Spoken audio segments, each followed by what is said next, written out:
MMA Fitness, welcome back to the beginner series. I'm Pasquale. We're talking about the number 5 punch, which is the lead uppercut. Alright, Bob's back, by the way, and the reason why we brought Bob back is because the lead uppercut, just like any uppercut, we were looking to take his head off by hitting him in the chin, okay? So, what we're going to do is, of course, start with our fight stance, like we normally do, alright? And we'll work on the upper body, then the lower body. So, a lot of this is generated from the lower body, all right? It's a power punch. Let's start with the upper body first. Upper body fight stance here. Now what we're going to do is we are going to simply crunch down just a little bit. That's all. I'm just dropping down a level, okay? We're talking levels, okay? This is my upper level. I have a mid-level and a real low level. So what I'm doing now is just dropping down a level. That's all I'm doing right here, okay? So I'm going to drop down a level.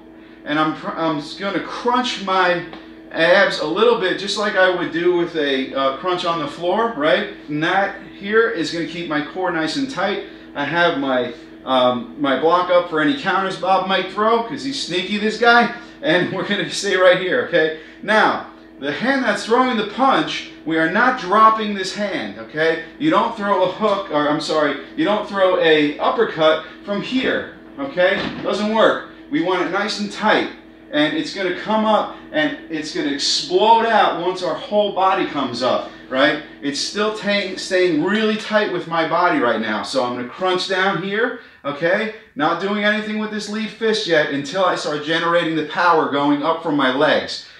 I am on the ball of my back foot, okay? I squashed the bug a little bit so I can generate that crunch here. Now here's where the power comes from. I am going to spring up, okay, get on the ball of this front foot, right, and flatten out my rear foot there, okay? You can even stay on the ball of your rear foot if you're comfortable doing that. So, here's the big springing motion, right from here, springing up, okay, springing up. That's one thing I want you to practice, okay?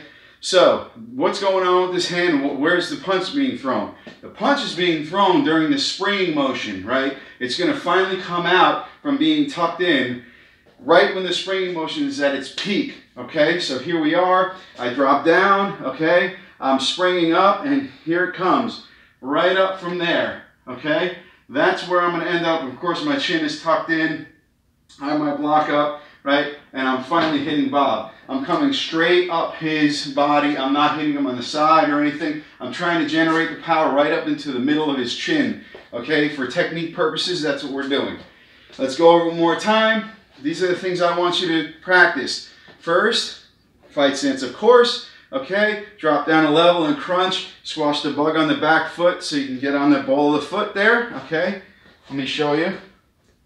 All right, just like this. Okay, not leaning forward, but from fight stance to here. That's it. You can see that my alignment's still good here. I'm still have a nice tight core. I'm not leaning forward and getting off balance. Even if somebody tried to push me right here, I can still move around. All right.